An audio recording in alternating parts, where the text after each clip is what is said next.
Em João capítulo 1, nós vamos ler do verso 1 até o verso 14. Minha versão é Almeida 21, Gui.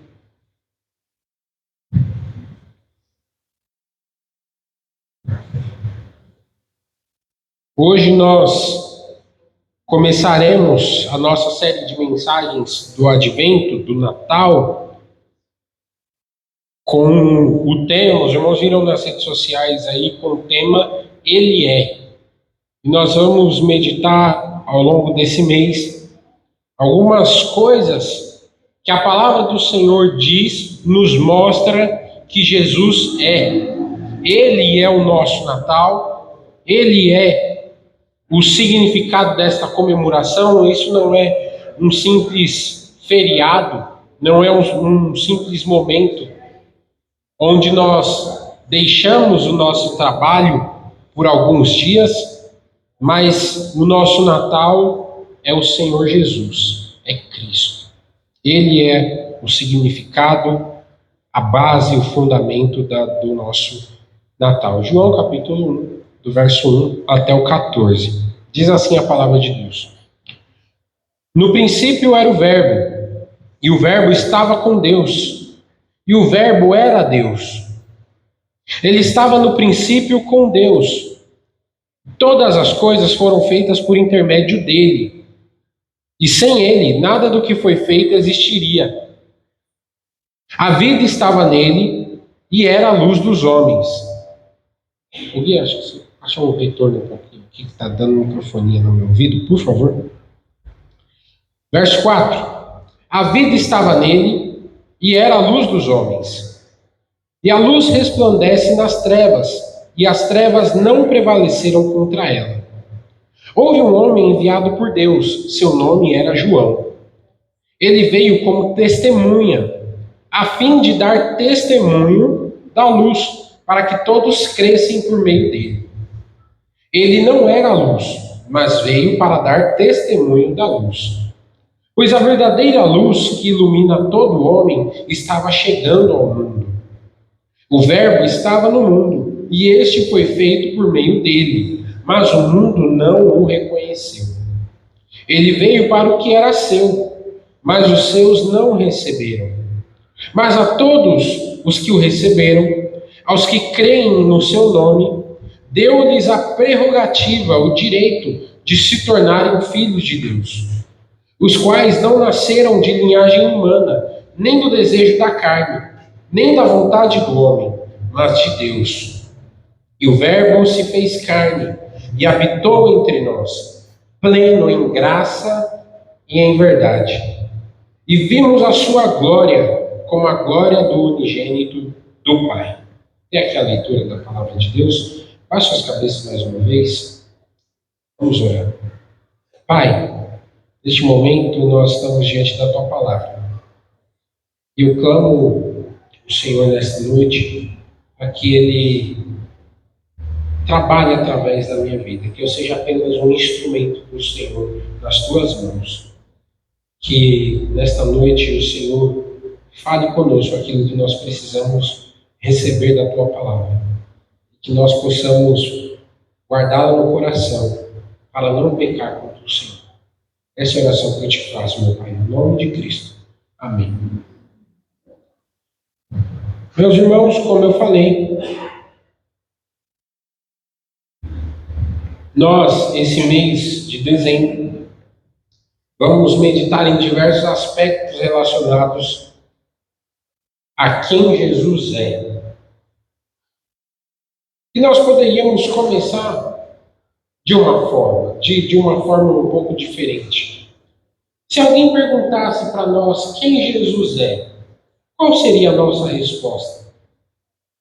Talvez muitos diriam: Jesus é um grande profeta.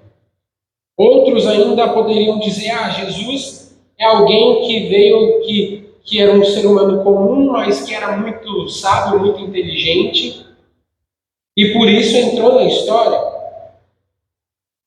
Outros ainda poderiam dizer, como existem muitos que, indo contra até mesmo os relatos históricos do nosso mundo, históricos aqui, estão fora da palavra de Deus, muitos ainda podem dizer: eu nem acredito que Jesus existiu.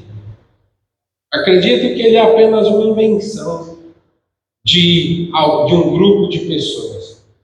Como eu falei, é uma tolice acreditar nisso, uma vez que até mesmo a história da humanidade relata a existência de Jesus. Contudo, por mais que nós falamos quem Jesus é para nós, e certamente nós precisamos ter esse relacionamento profundo, termos na ponta da língua, quando alguém questionar a nossa fé, dizendo a respeito de quem Jesus é, nós também precisamos ter na ponta da língua o que a palavra de Deus nos diz que Jesus é. Eu me lembro que até mesmo no meu concílio foi perguntado para mim: Gabriel, para você, quem Jesus é? E eu falei: Jesus é para mim aquilo que a Bíblia diz que ele é. Muito simples. Porque a palavra de Deus me mostra isso. E não somente pelo conhecimento teórico, mas é maravilhoso quando nós experimentamos aquilo que a palavra de Deus diz a respeito de Jesus. Por exemplo, a palavra nos ensina que Jesus é o auxílio presente, é o nosso amigo verdadeiro que está conosco em todos os momentos. E a coisa mais maravilhosa da face da terra é nós experimentarmos essa verdade na prática. Nós acabamos de cantar um louvor extraordinário que fala sobre o escape do Senhor sobre as nossas vidas. E melhor do que nós lermos a respeito do escape do Senhor, das ações miraculosas do Senhor no passado, bom mesmo é a gente experimentar isso na prática. É a gente experimentar de forma palpável esse escape, esse auxílio, esse cuidado. E é maravilhoso quando isso acontece, porque o nosso entendimento se alinha justamente com o que a palavra de Deus diz para nós. E isso é muito importante nós meditarmos, porque João, aqui nesse texto, ele nos apresenta uma resposta muito bonita e muito profunda a respeito dessa questão. Ele nos dá essa resposta que é transformadora para as nossas vidas. Ele diz: o Verbo eterno, que é Deus. Em outras palavras, ele escolheu se fazer carne e habitar entre nós. Essa verdade é central no cristianismo, no nosso relacionamento com Deus. Essa verdade não é apenas um conceito teológico, um conceito acadêmico, mas essa verdade é uma revelação que transforma, meus irmãos, completamente a maneira como vemos a vida, como vemos Deus, e como nós vemos também o nosso propósito aqui nesta terra. Há um autor que eu gosto bastante, que é o C.S. Lewis, que ele diz o seguinte: o Filho de Deus se tornou homem para permitir que os homens se tornassem filhos de Deus. O mistério, meus irmãos, da encarnação não é apenas um fato histórico, mas isso é a base da nossa redenção e da nossa esperança eterna. Ao nós meditarmos nesse texto aqui de João, do Evangelho de João, nós vamos nos aprofundar em algumas verdades muito preciosas para as nossas vidas. Algumas verdades fundamentais que moldam o nosso modo de viver. Por exemplo, a eternidade de Jesus, a sua missão de revelação e redenção, e essa proximidade extraordinária, transformadora de Jesus para conosco. A primeira coisa que nós vemos no texto, do verso 1 ao 3, é que João nos mostra que o verbo eterno, em algumas versões, vai dizer a palavra, aquele que é a palavra. E das duas formas é possível que a gente leia. Não é que a Bíblia contém erro, qualquer coisa do tipo, pelo contrário. Elas querem dizer a mesma coisa. A palavra, o verbo, é a representação de que Cristo, assim como o apóstolo Paulo, o autor de Hebreus, Pedro vai destacar em diversos momentos que Cristo é a palavra de Deus. É isso que Hebreus capítulo 1 vai nos falar, que no passado Deus falou por meio dos profetas, mas nesses últimos tempos Ele tem nos falado por meio do Filho, por meio da encarnação do Filho. Então, quando o texto nos diz que no princípio era o Verbo, e o Verbo estava com Deus, o Verbo era Deus, ele estava no princípio com Deus, e todas as coisas foram feitas por intermédio dele, e sem ele nada do que foi feito existiria. O texto está nos querendo dizer exatamente isso. Esse texto aqui, na verdade, ele é até anterior a Gênesis 1. Porque Gênesis 1 já começa dizendo da criação, relatando a criação. Mas esse texto de João nos apresenta que no princípio, na eternidade, antes mesmo do raiar de todas as coisas, Jesus já estava com Deus Pai, no caso. Desde a eternidade, Jesus já estava presente. E o texto nos mostra que todas as coisas foram feitas por intermédio dele.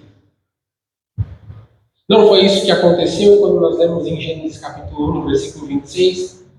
Quando Deus fala o seguinte: olha, façamos o homem conforme a nossa imagem, segundo a nossa semelhança. Já reparou que esse texto está no plural? Porque se Deus é um só e ele estava lá no princípio. Porque a Trindade estava reunida ali na criação do ser humano e na criação de todas as coisas.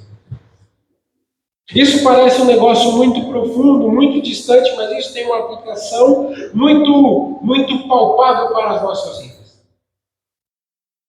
Muito verdadeira.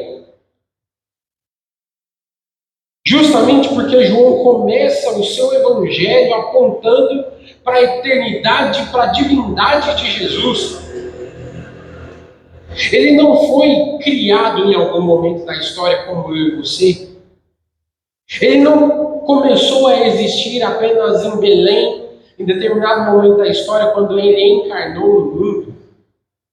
Ele sempre foi. Jesus, ele sempre existiu. Isso é a representação da eternidade, algo que não foi criado e algo que não tem fim. Sempre existiu. E algo que está fora do tempo.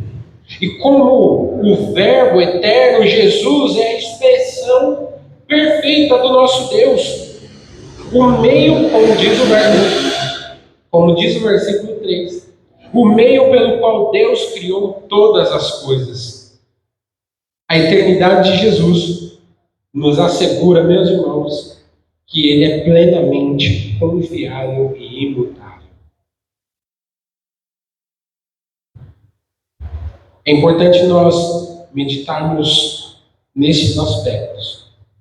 Porque no mundo onde tudo é transitório, no mundo onde todas as coisas são passageiras, nós podemos encontrar segurança, estabilidade, esperança no Verbo eterno de Deus. Muitas vezes, meus irmãos, nós buscamos significado para a nossa vida em coisas que passam, coisas que são passageiras, alegrias momentâneas, felicidades provenientes de coisas com prazos de validade.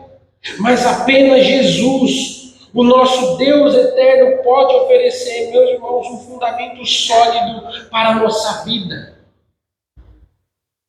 Somente Jesus pode ser esta rocha eterna, perfeita, para que a gente fundamente a nossa vida e construa a casa da nossa existência.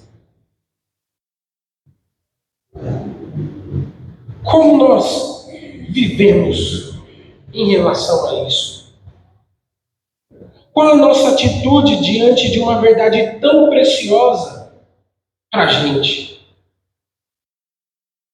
Nós podemos confiar em Jesus justamente porque ele não é um homem comum. Ele não foi simplesmente um sábio filósofo que viveu no seu tempo. Pelo contrário, Jesus é um com o Pai. É o Verbo eterno de Deus. E é por isso que nós podemos confiar plenamente nele. Será, meus irmãos, que nós estamos baseando a nossa confiança em Cristo, que é eterno? Ou será que a gente ainda hoje temos vivido ou temos tentado viver com base em coisas tão transitórias, passageiras, solúveis? É para a gente pensar. A palavra do Senhor continua nos dizendo, o texto nos diz, desse verso 4 até o versículo 9, que o Verbo, este Verbo de Deus, se revela como luz e vida. O texto nos diz, nele estava a vida, e esta era a luz dos homens. Meus irmãos, Jesus não é apenas eterno, ele veio ao mundo para trazer a sua luz e a sua vida. Ele é a resposta, meus irmãos, é a perfeita resposta para as trevas do pecado, para a morte espiritual. A luz do Senhor Jesus ilumina o caminho para o Pai. Ele revela tanto a nossa necessidade de redenção, quanto a abundância de vida que Ele nos oferece. Jesus é tão maravilhoso que a palavra nos diz que esta luz resplandece nas trevas. E, meus irmãos, não existem trevas, como o texto nos diz, que possam prevalecer contra a luz do Senhor Jesus. Às vezes nós vivemos momentos em nossa vida onde a gente acha que estamos rodeados de trevas. E em certo momento Jesus nos diz que, pela consciência cauterizada, muitos que se acham transformados, mas não vivem uma vida que evidencia isso, na verdade ainda vivem em trevas. E aí Jesus fala o seguinte, que grandes trevas são. Que grandes trevas são essa mornidão de achar que é, mas na verdade, Deus conhece o nosso coração, não é.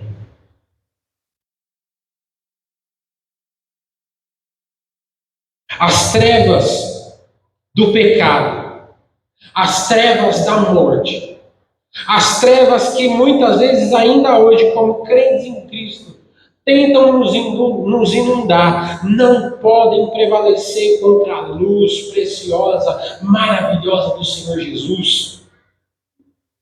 Essa luz que um dia foi revelada a nós, nos dá garantia de que agora nós somos luzeiros do Senhor e não há trevas na face da terra que podem prevalecer contra a igreja de Cristo. No entanto, esse texto também, do verso 4 ao 9, nos apresenta algo muito interessante: a rejeição da luz por aqueles que preferem ainda, até mesmo essa luz sendo revelada a eles, continuar vivendo em trevas. Assim, meus irmãos, como a luz expõe o que está em oculto, Jesus expõe também as áreas da nossa vida que precisam ser transformadas. E através desse texto, através dessas verdades, nós somos desafiados a deixar que essa luz ilumine o nosso interior, para que a gente renuncie o pecado e viva plenamente para a glória do Senhor. Viva plenamente agora a vida de Cristo em nós.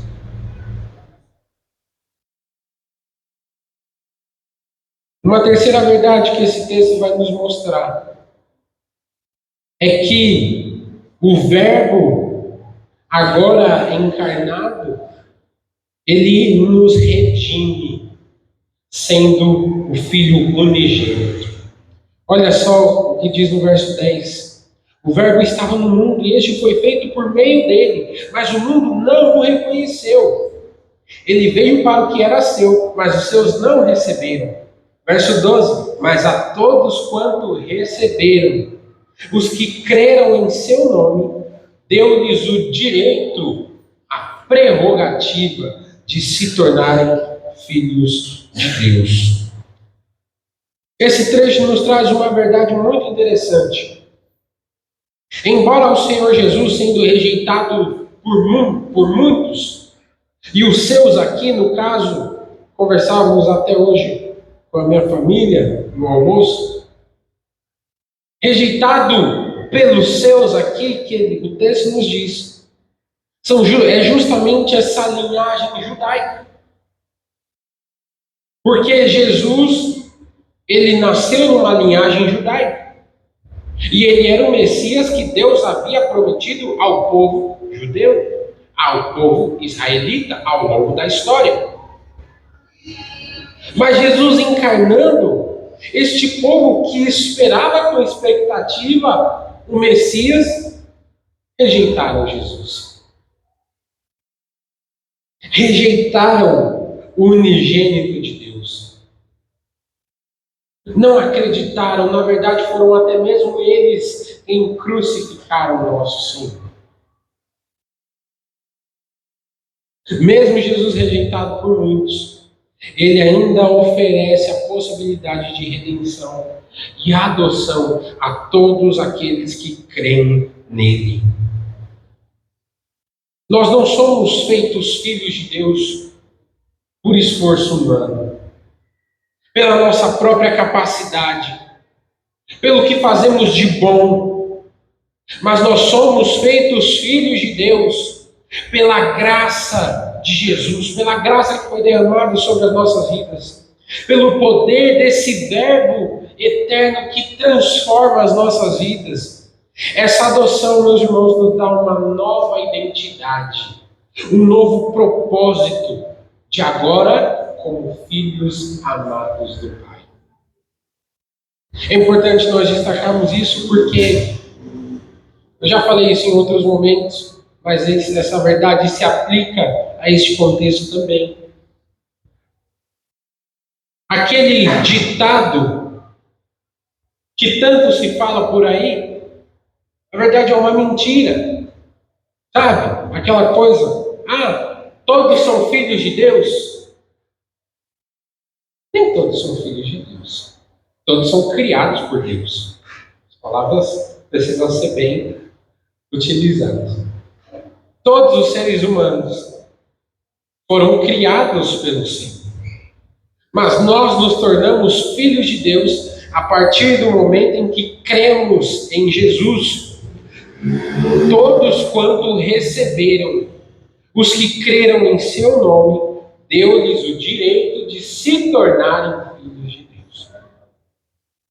Antes nós éramos criação. E como criação, nós temos a possibilidade de nos tornarmos filhos.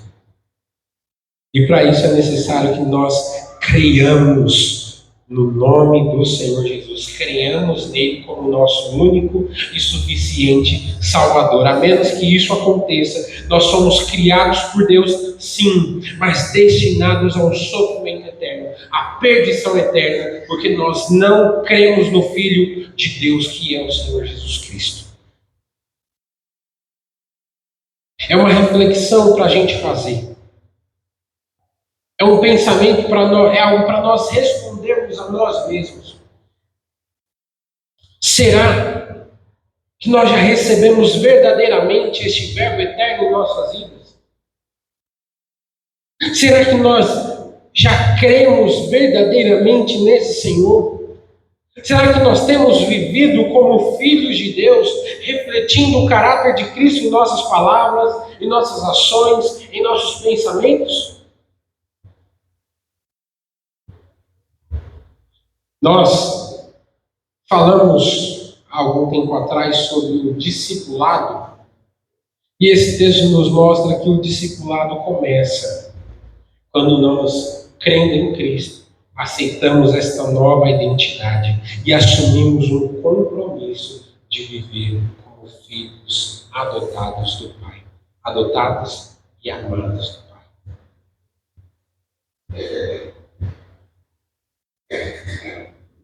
Em um mundo, meus irmãos, que precisa desesperadamente de redenção, Jesus oferece este caminho a Deus. Ele que é o único caminho a Deus. É isso mesmo que ele destaca. Eu sou o caminho, o caminho. Ele não é um caminho. Outro ditado que é mentira, nem todos os caminhos levam a Deus. Somente um caminho leva a Deus, que é o Senhor Jesus Cristo.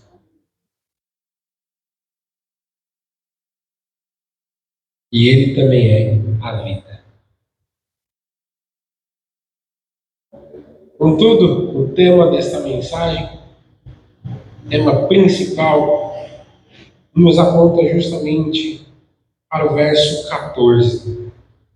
Aqueles que viram as imagens de divulgação nas redes sociais, viram que o título era Ele é o Verbo que se fez carne. Olha o que diz o verso 14. E o Verbo se fez carne e habitou entre nós, pleno em graça e em verdade. E vimos a sua glória como a glória do unigênito do Pai. O ponto mais alto, meus irmãos, o clímax dessa passagem é a encarnação do Senhor Jesus. O Deus eterno escolheu se tornar humano. Ainda uma frase, que essa eu acho muito boa, não sei quem disse, mas diz o seguinte: muitos querem se tornar deuses, mas somente o nosso Deus escolheu, pelo seu amor, se tornar encarnado em nosso meio. O verbo aqui, para habitou, é justamente, se a gente for procurar o significado original, é armar a sua tenda. Ele escolheu armar a tenda, fazer a sua vida aqui nessa terra, habitar entre nós.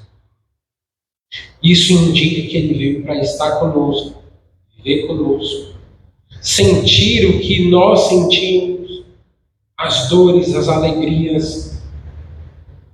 De fato, ele sentiu tudo isso, porém, como Hebreus nos fala, sem pecado. Em Jesus nós vemos, meus irmãos, a glória de Deus manifestada em graça e em verdade.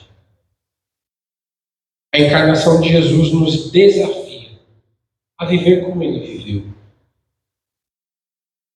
Em toda a palavra do Senhor, todo o Novo Testamento, melhor dizendo, nós vemos este princípio sendo ressaltado.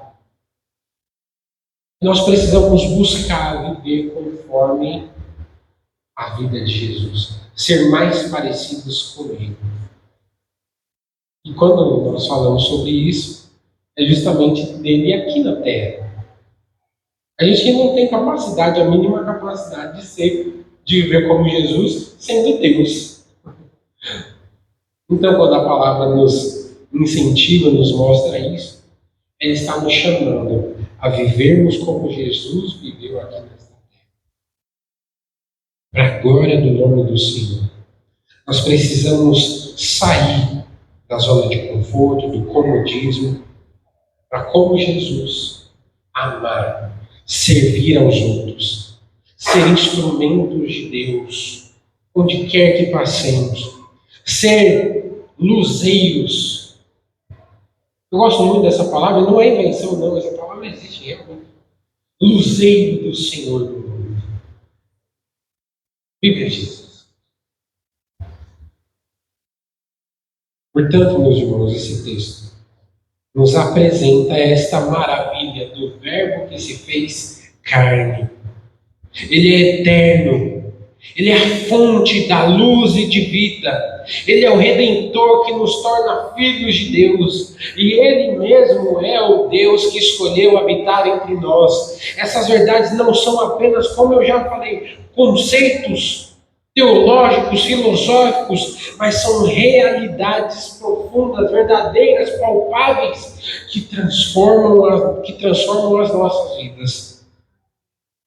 Que nós possamos, meus irmãos, viver segundo a palavra do Senhor, tendo a consciência de quem Jesus é e do que Ele fez por nós. Que possamos viver à luz destas verdades, proclamando ela com ousadia, através das nossas palavras e através também das nossas ações. Há um outro autor para finalizar, gosto bastante também. Ele diz o seguinte: Tu, ó Pai, nos fizeste para Ti, e o nosso coração está inquieto enquanto não encontrar descanso em Ti. Meus irmãos, Cristo é a resposta para essa inquietude. Cristo é aquilo que nós precisamos para encontrar descanso para os nossos corações. O Verbo que se fez carne para trazer a sua luz, vida e redenção. Amém, meus irmãos? Baixe suas cabeças, vamos orar mais uma vez.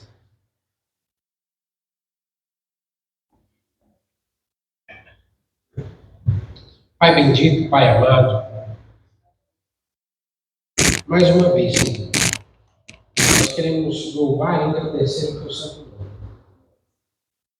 Porque o Senhor, um dia, na eternidade,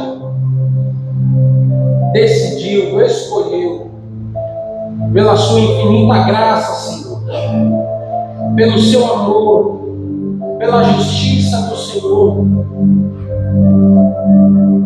enviar o teu Filho amado Jesus para encarnar em nosso meio. Senhor, eu te louvo porque o fato de Jesus descer a esta terra, habitar em nosso meio, é a mais pura representação de que sem Cristo nós não poderíamos chegar ao Senhor. Eu te louvo, meu Pai, porque Cristo foi o escape perfeito para a nossa vida eterna espiritual. Ele foi aquele que reconstituiu este laço que havia sido quebrado. Ele foi este que restaurou a ponte até o Senhor que havia sido destruída por conta do pecado. Ó Senhor, eu te louvo, porque o Senhor, de forma muito maravilhosa, revelou a sua bondade e a sua graça dessa maneira. Eu te louvo porque se hoje nós temos vida, alegria verdadeira, a paz do Senhor, uma felicidade profunda que não pode ser abalada pelas coisas desta terra, foi porque o Senhor enviou o teu Filho amado Jesus Cristo para nos trazer vida, luz, transformação, restauração. Obrigado, Senhor, porque Jesus é aquilo que nós mais precisamos. Obrigado porque Jesus é aquilo que o nosso coração mais anseia. Ajude-nos, Senhor, a dia após dia encontrar descanso em Ti. Nos ajude em todos os momentos a encontrar repouso na Tua palavra. Nos ajude, Senhor, para que ela ilumine o nosso caminhar. Para que através da luz do Senhor Jesus Cristo nós possamos reconhecer qual é o nosso estado atual. E possamos reconhecer também onde o Senhor quer nos levar adiante. Meu Pai, eu te peço que no nome do Teu Filho amado Jesus, o Senhor esclareça essas verdades no coração daquele que ainda não compreendeu. Que toda a mente, todo o coração, meu Deus, possam entender isso de forma perfeita e maravilhosa. De que o Senhor escolheu habitar entre nós, o Senhor é a luz que nós precisamos quando estamos vivendo em trevas. E sem o Senhor a nossa vida é uma grande, uma incomparável trevas. Oh, meu Pai, que a Tua palavra encontre lugar no nosso coração. E na nossa mente também, meu Deus. Que nós possamos pensar, refletir através da Tua palavra e que esse dia não seja apenas revenda, emocional ou qualquer coisa do tipo. Ó Senhor, é assim que eu te amo. Clamando ao Senhor também pela nossa semana. Que nós possamos viver com base nos cuidados do nosso Deus eterno, que é o Senhor Jesus. Que nós possamos viver segundo a semelhança daquele que se fez carne. E que nós tenhamos um cuidado constante do Senhor sobre as nossas vidas. É assim que eu te oro, meu Pai, no nome do Teu Filho amado Jesus. E que o amor de nosso Deus e Pai, que a maravilhosa graça do nosso Senhor e Salvador Jesus, e as perfeitas transformações do Espírito Santo do Senhor estejam com toda a Igreja de Cristo, não somente hoje, mas para todos sempre. Amém.